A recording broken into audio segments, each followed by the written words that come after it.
Hello.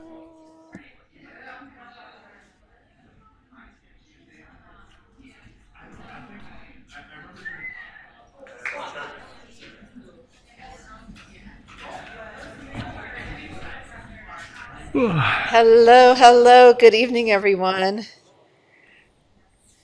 Make yourselves at home. Settle in. My name is Melanie McNair. I'm the Senior Director of Public Programming here. How many of you are joining us for the first time this evening? Welcome. Uh, the Center for Fiction is the only literary nonprofit in the United States that solely focuses on the creation and enjoyment of fiction. And we do this through public events like this one, reading groups, writing workshops, our Kids Read program, our first novel prize, and our Susan Campbell Emerging Writers Fellowship. This is a program where each year 9 fiction writers who have yet to publish a book are given money, a space to work, editorial mentorship, and monthly dinners with publishing professionals. To support our work, please consider becoming a member. And just come back and see us. Welcome to those of you who are joining via the live stream as well. After the talk, we're going to skip the question and answer, and we're going to go right into everybody buying copies of the book and also enjoying refreshments from the bar, courtesy of Callie. Tonight, we're proud to welcome one of our former Emerging Writing Fellows back to the stage, Callie Fiedorek, class of 2019, here with her pal Ben Purkert, poet and author of The Men Can't Be Saved, to celebrate Callie's debut novel, Atta. So let's all give her a big Atta girl and welcome them to the stage.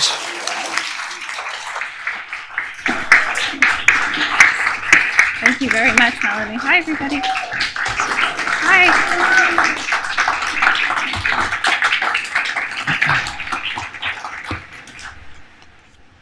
Thank you, everyone, for coming out. I really appreciate your being here. And thank you, Ben, for agreeing to moderate. Yeah, of course. Can you all hear us okay? Please okay, let us great. know if Yes. not, if we get too screechy. That's right. So I imagine most of you in this room haven't had a chance to read this wonderful book yet. Maybe some of you have. Some of you have. Okay, great. So you know it's wonderful. As the moderator, I will say that it's an honor to do an event like this, but you also just want to say yes, right? You want to support a debut author, even sort of sight unseen. And so it is such a particular pleasure then when you read the book and you find an author as thoughtful and funny and careful and sensitive. And this is just, I feel really honored to be in conversation with you, and I really admire the book. Thank you so much. So, yeah, of course. Yeah. So talk to us a little bit about where the book came from. What's the story? Well, it's very much a New York story, not that there's any shortage of those. But I'm not sure I could have avoided writing about New York City as a first book. I've lived here for all of my 35 years, more or less. Everybody in these pages is someone I've known or known of or been. Rudy, the protagonist, is a bar owner's son. I worked in a bar in Lower Manhattan for 3 years in my early 20s. Not an Irish bar, but certainly a bona fide dive with quite a grizzled clientele, much like Liffey's. And in the course of those years, I really got to know folks from all walks of life and absorbed quite a bit of human data that made its way into the pages one way or another. Marley, the secondary narrator, someone who's drawn from life. My parents are nothing like her parents, they would have you know. But her schooling, her social background, her sort of late bloomer sensibility are pretty faithful to my memories of my 13-year-old self. And then the taxi element was really ripped from the headlines. For those who haven't read the book, Marley's father, Jake, owns a company that specializes in issuing loans to taxi drivers to buy their licenses. also known as medallions. And this was an incredibly lucrative line of work for a long time before Uber and Lyft stormed in, and the value of these licenses plummeted basically overnight. And the action takes place a few years after the initial financial reckoning of this for the drivers, but a few years before the, in some ways, still incomplete moral reckoning for those industry players who were basically using these inflated assets as their personal poker chips. And the more that I learned about the taxi boom and bust, the more it just seemed like quite a provocative and powerful symbol of a certain way of doing business in New York City in the age of Trump. I don't just mean his presidency, though that too. I mean just sort of the last 4 decades of wheeling and dealing, of which he's kind of the human mascot. And so his former lawyer, Michael D. Cohen, who lawyer turned nemesis, who famously offered the payout to the adult film star Stormy Daniels, and then went on to testify against him. He, as it so happened, made quite a bit of his wealth in the New York and Chicago taxi worlds, and he wrote a memoir that, for whatever reason, blew across my path in maybe 2018. And reading it, I just thought, like, I have to write about this guy. You know, he's just so alive. Like, I could just place him so vividly as a man of his time. Yeah. See so vividly the ways in which he was just like a craven opportunist, but also the ways in which he's just somebody's dad. There's just like a sweetness and a vulnerability there that caught my eye, and as an author, that's what you're looking for, that kind of touchable human quality between the headlines that you know you can cozy up to and make your own. And I just thought, like, if you fiddled with the dials a little bit, he's kind of just your classic lovable motor mouth out of a Saul Bellow novel. Like, I've been reading a ton of Bellow at the time, and I feel like Bellow revisits this dynamic in so many of his books where there's kind of like the big, brash, older brother type who's just a total know-it-all and is schooling a younger, more ambivalent narrator about like the way the wind blows and how the world works. It's basically mansplaining between men. I feel like Bellow's full of mansplainers that were actually framed as such half a century ago. And I just love that, like that cleavage between the supporting character who's just got it all figured out and the main character who's got nothing figured out, who's like adrift or heartsick or, you know, newly at a crossroads. There's so much you can do there. Like, there's so many comedic opportunities in that kind of distance, and that's sort of where the Jake Rudy bromance took root in my mind, and I feel like that's kind of the soul of the book. Yeah. Go ahead. I know that was a long spiel. No, it was good and it was helpful, especially for folks who haven't had a chance to dive in yet. I remember, and maybe because you know this time period and you researched it, remember there was that like 2-week period where it felt like the Daily or like the New York Times was like constantly running stories about taxi drivers who had mortgaged everything, right, to get these medallions, and then they were either, you know, like, God forbid, killing themselves, or they were just like, they had no way, right, of paying back what they thought was going to be a surefire asset or something that would even appreciate, right? And it was so crushing to read these stories and to hear these stories. And it felt like it was, I don't know if it was 2 weeks or a month where I was just sort of, you would just, you know, get consumed by them, or at least I was. And then it feels to me like that story kind of went away. I know that you're a fiction writer, but I'm curious, do you know, like, where is that story now? Like, where has it gone? Have you sort of kept pace with it, or was it research for your book that now you've sort of moved away from? Mostly the former. Yeah. I know that there was a hunger strike in front of City Hall in the last months of 2021, and I think they eventually got Mayor Adams to agree to an expanded relief package that has helped. And it seems as though yellow cabs are more ubiquitous than they were Yeah. 2 or 3 years ago. Certainly ubiquitous on your cover. For sure. So they're showing up there. So I think they're loping towards a solution. But no, you'd be surprised at what kind of bunker mentality you have writing a novel and how little I've engaged with the materials since then. Yeah. Because you mentioned Trump, would you call him the human mascot? Yeah, for a certain New York style of being. Yeah. So one of the things that struck me reading the book is Jake Cohen, who you talk about. He is a Trump voter, right? I forget if he says outright that he's a Trump voter or if he just hints that he's a Trump voter. Oh, yeah, he does. Yeah, he does. He says it outright, right? But even before he says it outright, we could sort of guess that that's where he's pulling his lever. Yeah. And reading your book, I was struck by there's just like such a proliferation of nonfiction about Trump, right? Anyone who is even in his frankly sickening orbit kind of goes off to like write their own book about it later. Mm-hmm.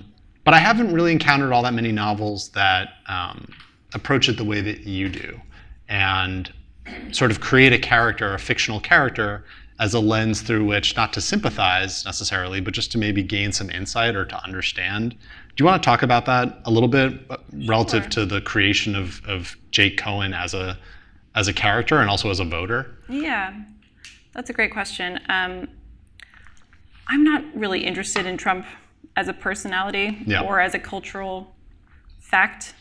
I'm really interested in this cross-section of flunkies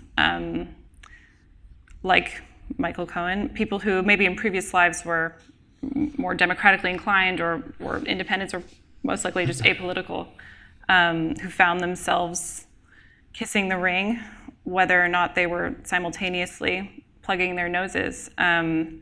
I'm just really interested in this group of people that I think Jake Cohen represents, who just seem to bitterly resent the ruling class, even as they plainly are the ruling class. I just find that interesting, not as a political phenomenon, but as a psychological phenomenon. It's just such a, in terms of one's identity, it seems like such a conundrum. The only thing that motivates Jake Cohen more than wealth and power is his own self-image as like the little guy, like the scrappy upstart who's sort of immunized against wrongdoing by his own humble or allegedly humble beginnings. I think that's what I'm interested in more than Trump himself. And it surprises me not at all that Trump has failed to inspire a lot of art. Like there's a sucking vacuousness there that is hard to get your teeth into as a writer.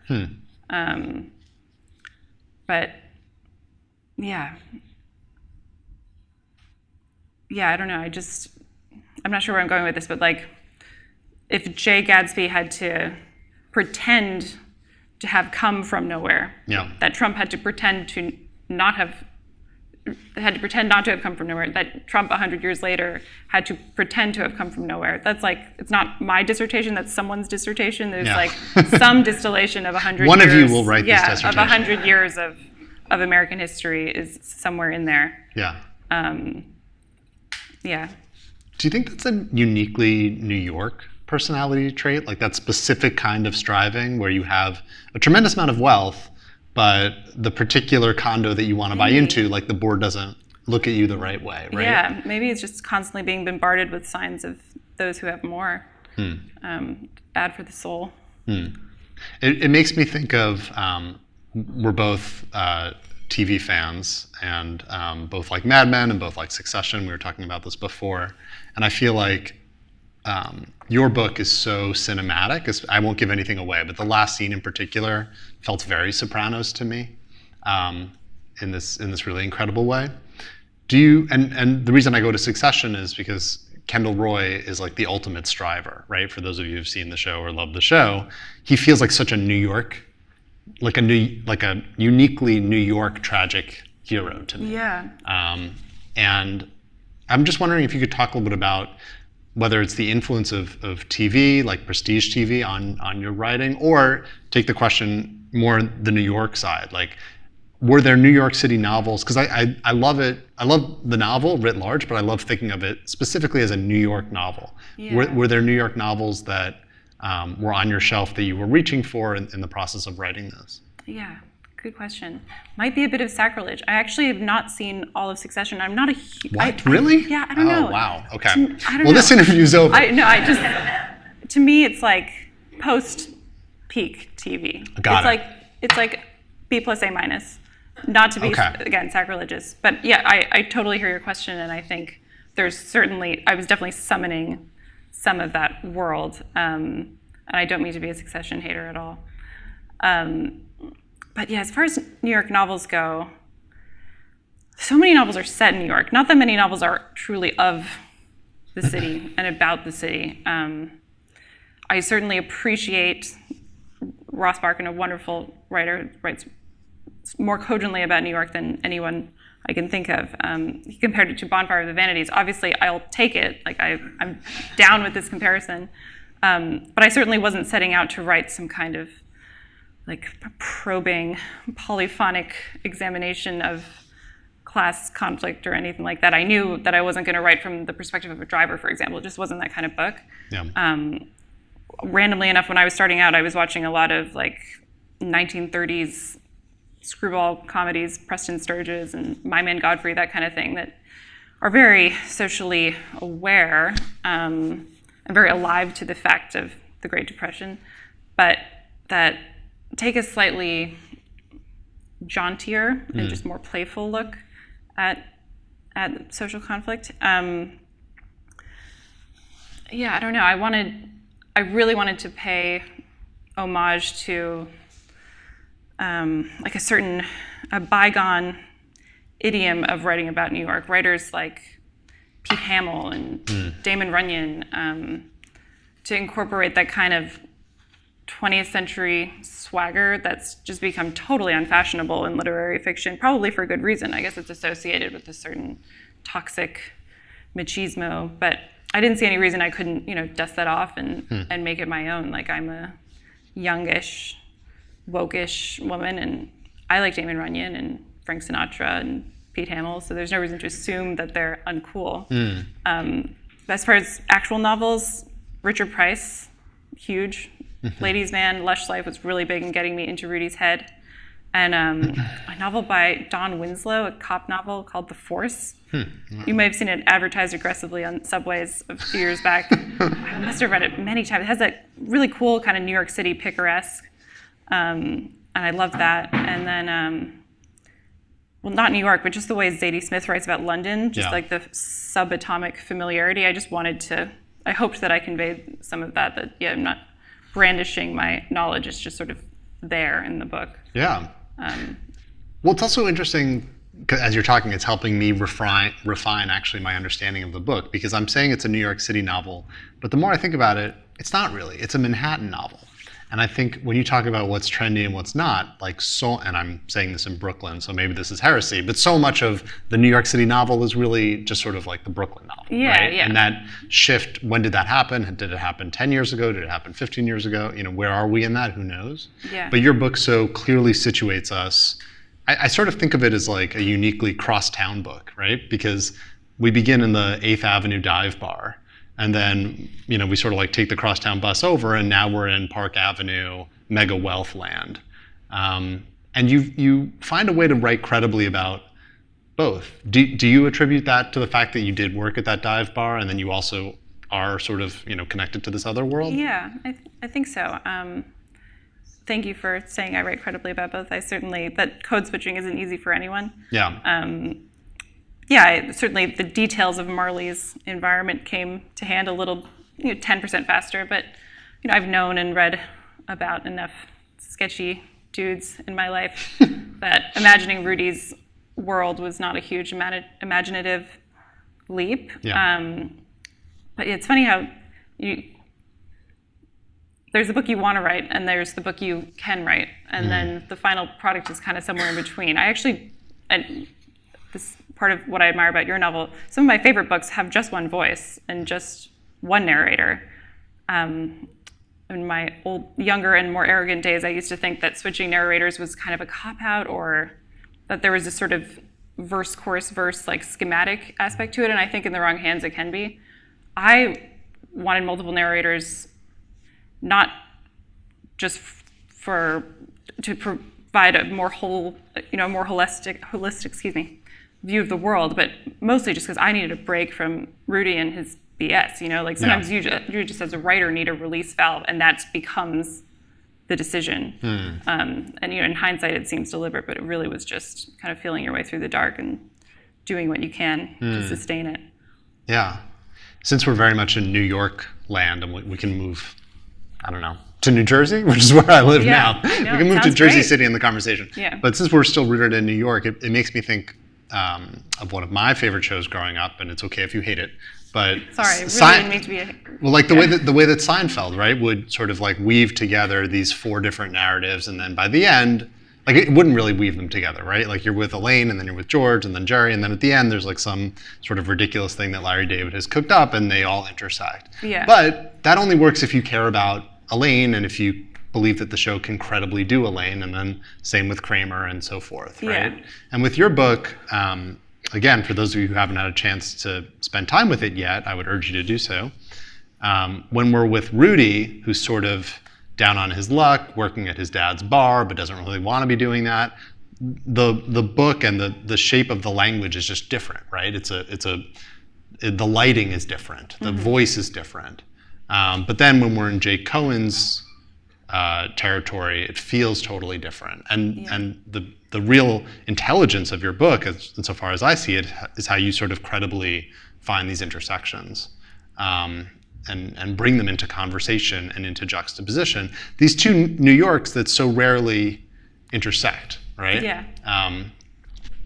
Thank you. Yeah, of course. Yeah. And I am really, to go back to something you had mentioned a while ago, I am really interested in how just the cadences of, I guess it's technically the second golden age of television, how the cadences of prestige TV have influenced our generation of writers who came up with these shows. I feel like there's a sort of convention around dialogue. I mean, the way that the Mad Men and Sopranos writers render dialogue is just like in my blood, and I've done my best to try to evoke it. I guess there's a convention that everybody's like 20% smarter than they actually would be. Right. Which I'm here for. But often, being so influenced by other media can be a blessing and a curse as a writer. I often find myself despairing at just the relative superiority of other art forms. I mean, I love books, obviously, but I think music and cinema at its best are just kind of better. She said at the Center for Fiction. I know, that's sacrilege, wow. But I just mean that Get her out of here. Okay. Their pleasures are more immediate and rewards are just so much more immediate, and they're just experientially, they're just more immersive. But that said, that's just part one.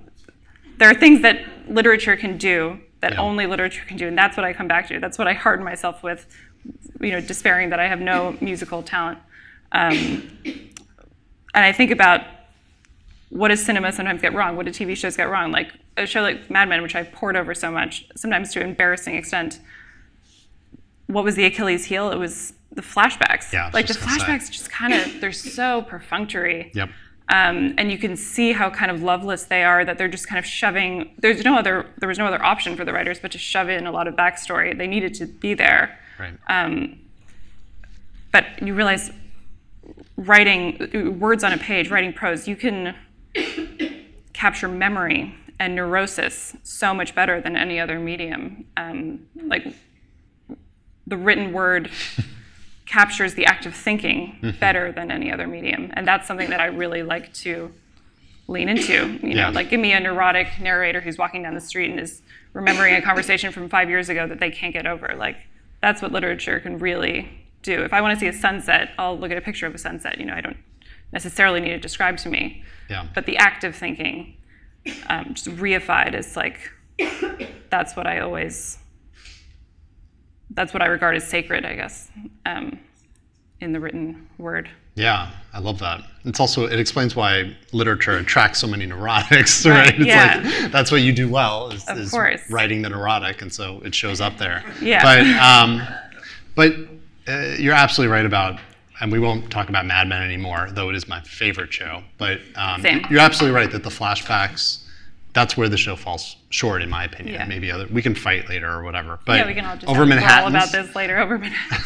But the other thing I think that TV and film struggle with, that fiction you can do so well, and which you do so well in this book, is dilation, right? Like, how do you take like the love interest, Dimitri, right? Dimitri and Marley. Yeah. The way that you take those scenes, right? Like, this is Marley's. It's her first. I don't know if it's her first kiss. It's like her first, like, second kiss, but her first. Her first, like, real romance, kiss, yeah. right? Her first, and the way that you can sort of just slow that down to an agonizing degree, which, if rendered cinematically, would feel really corny, I think, right? Yeah. Like, you can do that with slow music. You can, have the two lovers sort of, like, slowly, but it starts to feel pretty hokey pretty quickly. Yeah. Where the way that you write true. that scene is just, it's perfectly paced, and that's a toolbox that you have that the movie maker doesn't. Granted, they've got a lot of things Other that tools, we don't yeah. have, but it's cool to see a writer like yourself sort of take advantage of those skills and take advantage of those advantages. Cool. Do you want to talk a little bit more about just the process? Like, how long did it take you to write the book? Yeah, like, sure. Did it undergo, like, overhaul revision or sort of tweaking? Yeah, that's a necessary question. And so I feel like it's worth saying this for any aspiring writer here at home who needs to hear this. When you're talking about a book as a finished product, it's so easy in hindsight to make it seem as though you're just, like, bursting with inspiration and curiosity, and the book was all you could do to contain your burgeoning intellect. But at the time, it often doesn't feel that way at all. At the very beginning, it's like 10% inspiration and 90% desperation. Like, I wrote this book because it was time for me to write a book. The folks at the Center for Fiction had been nice enough to anoint me an emerging writer fellow in 2019. I think it was the fourth year that I applied. And by 2021, 22, it's like time to emerge already. Like, I can't go on like this. I was writing short stories, like squeezing out a short story publication once every 2 years that you might maybe be familiar with this as a poet, that 5 people in my life read, and probably 4 people not in my life read. Right. And all due respect to art for art's sake, like, I want to share something substantial with people, Sure. Or I'm just going to be hurting. So I really needed to write a book, but of course that never works. Like, your creative drive, which is primarily a childlike and an unself-conscious, playful set of instincts, don't really show up for that kind of command performance. Like, it's time to write a book. So there were just many months of just keeping a word count, just trudging through this totally lackluster, lifeless, self-conscious prose and hating it. So it was a joy. So it's is what you're saying. wonderful. Yeah. And that went on for quite a while. Yeah. But at some point, I don't know, I'm a firm believer if you just keep writing through the sludge, at some point you see a little glimmer of light. And it's almost as if all of that frustration and loathing for the project in its own kind of subconscious, subterranean way was productive. It was like a way of building up your creative antibodies. So, like, now you're strong, like, now you're immune to the void and you can just go have fun. So it was like 9 months of trudging and 6 months of just leaping out of bed to work on it because I knew what I wanted to do and I was having so much fun. I hope in the future to have a little bit more equanimity about that process, but I do think a certain amount of thrashing about is necessary. Like, I'm not sure I could write well in the absence of some psychodrama, at least a little bit. That was kind of those were the overall timeframes. And certainly a lot of research went into the book. That it was a real challenge to synthesize information in a way that would be factually sound, but not a total drag for the reader. I imagine you probably did quite a bit of that with your work, especially as a native poet. I had 900 tabs open on my Safari, not just about the taxi world and New York's architectural history, but about Jared Kushner's dad who went to jail and, like, Paul Manafort's misadventures in Ukraine, and you have to read so much. Even if you're only using 2% of what you read, you have to read it all to know what 2% is germane. But there were definitely days where the spirit flagged. To go back to Trump, like I was spending so much time in this sort of Trump-adjacent shadow world, and there's not a lot of there. Like some of these guys are pretty resistant to the poetic impulse, to humanize them, not because they're evil, but because they're just kind of boring. So yeah, on like the fourth or fifth day of not doing any actual writing and just living in this shadow world, I started to get a little bit bored. Like, Trump and Michael Cohen, they're not like Shakespearean figures, they're not even Nixonian figures. Like, you can see how Nixon over the years has been attractive to artists and writers because there is this kind of tragic self-awareness there or whatever, but I don't see the same of Trump's inner life. And yeah, I started to think, like, why am I even doing this? Like, who would write a literary novel inspired by the guy who paid off Stormy Daniels? Like, this is not where it's at. But then... So you do see Jake Cohen as a, sort of quasi-stand-in for Michael Cohen? Oh, yeah, absolutely. I feel compelled just for legal reasons to say that he wasn't the only inspiration, but he was definitely... I didn't even change his name. I was just going to say, you didn't even change his name. Now it just seems really dumb. I should have covered my... The lawyer's going to kick you for that, yeah, sure. Yeah, but trudging through all this information, at a certain point I had to convince myself, like, just remind myself, like, that's where the fiction comes in. Yeah. Like, it's your job to make it interesting. This has become sort of an illustrative moment for me. Like, I was having a bad time with the writing, and I was watching The Wolf of Wall Street, because it's sort of the same world. Have you seen The Wolf of Wall Street? I assume most people in this room have seen it. But there's this moment at the end where Jordan Belfort, whom the movie is about, his rise and fall, he comes out and has a cameo, and he introduces Leonardo DiCaprio as him. I guess he's appearing at some kind of conference. And when you see the real guy after spending 2.5 hours with Leo DiCaprio, there's this moment of that's him. He's just some little guy. Like, he's just some squirt, basically. Like, how did they think to make? If I saw him, I wouldn't think to make a 2.5 hour rip-roaring comedy drama starring Leo DiCaprio about his rise and fall. But then you realize, like, that's the job, maybe. Like, it's your job as an artist or writer or creator to find the Leo DiCaprio inside of the Jordan Belfort.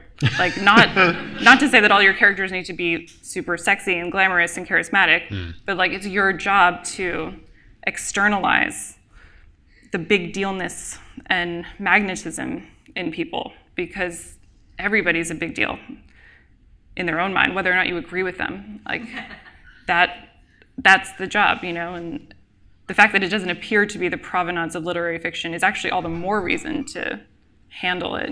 Like, we need to find that which is magnetic and charismatic in this otherwise very dissonant kind of mess of information. So just that became kind of the Jordan Belfort, Leo DiCaprio moment became kind of like a mantra for me when I started losing my way, finding out how I would kind of metabolize all of this factual information into a way that wasn't boring to read.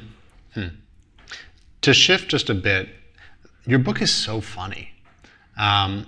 Did you set out to write a funny novel, or did the humor just sort of emerge naturally in the creation of these characters? Thank you so much. I found your book really funny too. And as I was saying in the green room, can we call it that?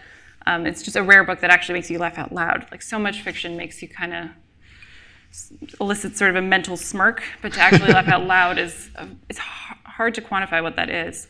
To me, if writing isn't a little bit humorous, it's not working. Like, humor is just a sign of, like, the author's basic hospitality, that I'm not just going to bludgeon you over the head with my thoughts and ideas. I'm going to show you a good time. And not that you're making this distinction, but in general, I resent the distinction between comic and serious fiction. I think that's a bogus distinction. Yeah. I mean, it sounds trite to say that comedy and tragedy are such close bedfellows, but of course they are. Like the distance between how we view ourselves and how the world views us is the proving ground of comedy and tragedy. And I can't think of any novel I love that isn't at least a little bit humorous. But yeah, it is hard to say. I think it's an element of surprise that makes you laugh, being a little bit caught off guard. I don't know. What do you think? Well, I don't know. I'm really taken with this, the way you described it, as a kind of hospitality. Yeah. Like if you're going to invite someone into a novel, which is not a small ask, right? My background is in poetry. My novel came out last year, but before that, I had only ever published poems. And a poem is a big ask in terms of I need you to, as a reader, put aside certain expectations around narrative potentially, or like linearity. Like it may just not be accessible in the way that, say, reading a newspaper or reading a road sign should be really accessible. Yeah. If you're driving on I-95 and there's a road sign and it reads like a poem, like you're pretty much fucked. Like you have no idea. Like you don't, it's like metaphor, but I just need to know where I'm getting off the highway, right? Yeah. But a poem is asking you to engage with language in a very different way. And so that is a big ask, but in terms of time, it's a really small ask usually. Whereas a novel is it's a beast, right? Even a short novel. And so what I love about how you frame it is if you're going to invite someone into that, if you're going to make an invitation to do that labor, to do that work, to spend that amount of time with a voice, how are you going to sort of like lay out the place settings? What are you going to do to make it William Carlos Stevens says, if it's not a pleasure, it's not a poem. Like where is the delight, right? Yeah. And for me, reading your book, like there is a sweetness, there is a just sort of like a finery to what you lay out for us that is really nice. But it also, it serves you, right? Because then the characters become more memorable. Like Jake Cohen, I think some of his best lines are when he's most ridiculous. Yeah. So it works on a bunch of levels. Thank you so much. Yeah, of course. Yeah, there's definitely a fine line between humor and satire. I'm sure many have defined it before, but I feel like satire has real limits, particularly in that it tends to deal in more contemporary currency. Where I'd like to think that humor is timeless. I don't know. That's interesting. I didn't grow up reading the classic comic novels. Like I've never read Confederacy of Dunces. I've never read I've actually never been able to get through that famous Kingsley Amis book about the professor. Yeah, I'm blanking on it. Yeah. But Lucky Jim. Thank you so much. You. And You should be up here. Yeah, I know, what are we right? doing up here? Thank you very much. But yeah, it's, again, still, there's something ineffable about that moment of laughter, and I'm so glad that I could provide it for you or for anyone. Because in my personal life, I don't think I'm that funny. I'm not. I'm just not, like, I don't know. Yeah. I think it sings much more on the page. Yeah. What is sort of like the experience that you want a reader to have? Like you're putting this book out in the world. It just came out. It's a really exciting time. Maybe like a round of applause, actually. Thank you so much. It's a really big deal to put a novel out, and it's scary and exciting. Yeah, you live alone with it for so long. That's right. What kind of experience do you want a reader to have? Like, have you had that experience seeing someone reading your book, or just like even a review or some response to it that has either just filled you with a kind of elation or just informed you in terms of like the book that you've written, the art that you've made? That's a really good question. So many people haven't read it yet. I'm sort of waiting for that experience. Right. Tonight. One of you will do it tonight. On the hook to deliver this to me. Yeah. I mean, this might sound cheesy, but just like having my husband, who never has engaged much, he doesn't read my fiction while it's unfinished, and he's a tough critic. Having him count it among, just the worthy literary experiences of his decade as a reader means the world to me. And also having my mom read it. I mean, having people who have very different tastes laugh out loud and occasionally nod and occasionally think, oh shit, she really said that? Like that for me is just such a thrill. So yeah, it means the world to me to have family engage with it. Yeah. Should we maybe end it there and then give folks... I think, yeah, we made it to 40 minutes. That flew by. It did fly by. So Callie will be signing books. Strongly encourage you all to buy one for a friend, and there will be Please. drinks. Is that... Absolutely. Manhattans and wine and beer and soft drinks on the house, and there should be some massive charcuterie board somewhere. I hope it arrived. If not, someone's going to have to run to Whole Foods. It's right across the street. It's Perfect. right there. Thank you all so much for coming out. It means the world to me. Yeah, I want to just shout out to a few people. I want to shout out to my mom, and to Valerie Barrett, and to Jem, my husband, and to Kazi, my daughter, and to my agent. I shouldn't have done it in that order. Love you as I do. To my agent, Alex Rubert. Thank you for standing by me and for bringing it to life. Thank you. Yeah, of course. You're so great. Thank you so much. All right. Thank you. Thank you so much. Yeah, this was wonderful. It was great.